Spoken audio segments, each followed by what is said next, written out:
যে আপনারা সাধারণ ছাত্র যারা মনে করে যে বিশ্ববিদ্যালয়ে ছাত্র রাজনীতি থাকা উচিত না, সেই ছাত্রদের মধ্য থেকে ছাত্রদের সাথে আপনারা সংগ্রাম করেন, ফ্যাকাল্টির সাথে প্রত্যেকটা ফ্যাকাল্টি বেসিসে আমাদের বিশ্ববিদ্যালয় প্রশাসন যাতে বৈঠক করে, প্রত্যেকটা ছাত্র সংগঠনের সাথে একটা ওপেন ডিবেট তারা আয়োজন করুন।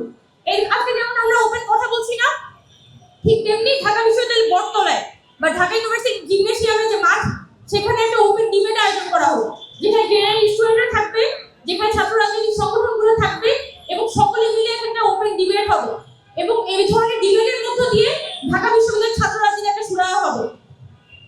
আমি অনেক চেষ্টা করি, পরবর্তীতে আমি যেটা দেখেছিলাম যে বিশ্ববিদ্যালয়ের প্রশাসন টুকটাক এই যে ইনডোর বৈঠক আয়োজন করা শুরু করে, মূলত ছাত্র সংগঠনগুলোর সাথে বিভিন্ন ইনডোর বৈঠক তারা করবে। সেই ইনডোর বৈঠকের ফলাফল আজ পর্যন্ত পাওয়া যায়নি। এখন মানে 2 মাস পর যাইতে যাইতে আবার ডাক সুরালামে কনভার্টেড হয়ে গেল। মানে কেউ কোনো কিছুতে স্থির না, সবাই সব সমাধান একসাথে দরকার। আর আজকে এসে যেটা আমি দেখছি, এই ঢাকা বিশ্ববিদ্যালয়ে স্টুডেন্টরা, আমাদের যারা সাধারণ শিক্ষার্থীরা, তারা কিন্তু পুনরায় আমাদের যে প্রশাসনিক কাঠামো বলি এবং আমাদের যে ছাত্র রাজনৈতিক সংগঠন, প্রত্যেকের কাছ থেকে প্রচন্ড রকমের মানসিকভাবে দূরত্ব বোধ করে এবং তারা সাধারণ ছাত্ররা মনে করে যে এই ছাত্র সংগঠনগুলো এবং এই প্রশাসন তাদেরকে তাদের অধিকার থেকে বঞ্চিত করেছে এবং জুলাই অভ্যুত্থানকে তারা ব্যর্থ করেছে। এবং এই দায় এটা আমার, এই প্রশাসনের এবং এই ছাত্র সংগঠনগুলো সবারই, এবং এই দায় মাথা পেতে নিয়ে আমাদের আজীবন এই জিনিসটা খেসারত দিতে হবে। এটা আমি এখানে বলে গেলাম। এখন অনেকে বলছে যে এখানে ডাকসু কি অধিকার নাকি আনুষ্ঠানিকতা, এই আলাপটার মধ্যে কি মেঘটা অনেক বিষয় পরিষ্কার করেছে। যখন গঠনতন্ত্রের আলাপ এসেছে তখন মেঘটা অনেক পরিষ্কার করে অনেকগুলো বিষয় বলেছে, তাদের ইউনিভার্সিটি স্টুডেন্টের পার্সপেক্টিভ গুলো বুঝিয়েছে।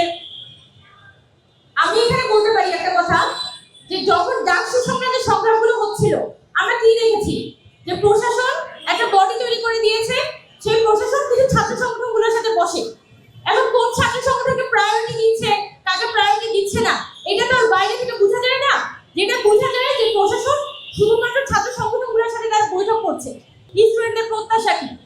এবং আজকে এসে যখন আমাদের কিছুদিন আগে যখন সংবাদ সম্মেলন করলো, সেই সংবাদ সম্মেলনে তো ইউনিভার্সিটি কর্তৃপক্ষের পক্ষ থেকে কি কোনো স্পষ্ট বার্তা দেওয়া হয়েছে যে তারা কোন কোন সাজেশন তাদের কাছে এসেছে সাধারণ শিক্ষার্থীদের পক্ষ থেকে, বা তারা কি বলেছে যে ছাত্র সংগঠনগুলো কি কি ধরনের সাজেশন দিয়েছে, এটার এগারো কি তারা কোনো ধরনের আলাপ করেছে?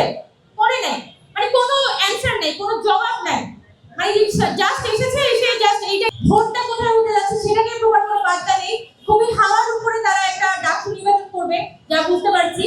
তো যাই হোক না কেন, ভোটের আগে যাতে এই ধরনের আমাদের গঠনতন্ত্র সংশোধনী, আমাদের ভোটটা কোথায় হবে সে ভোটের ব্যাপারে একটা প্রপার ডিসিশন, এবং আমাদের সাধারণ শিক্ষার্থীরা যাতে ক্যান্ডিডেট এবং ভোটার হিসেবে পার্টিসিপেট করার জন্য পরিবেশটা যাতে ওই ধরনের উৎসবমুখর থাকে, সেটা আমাদের বিশ্ববিদ্যালয় প্রশাসনের পক্ষ থেকে নিশ্চিত করা গুরুত্বপূর্ণ।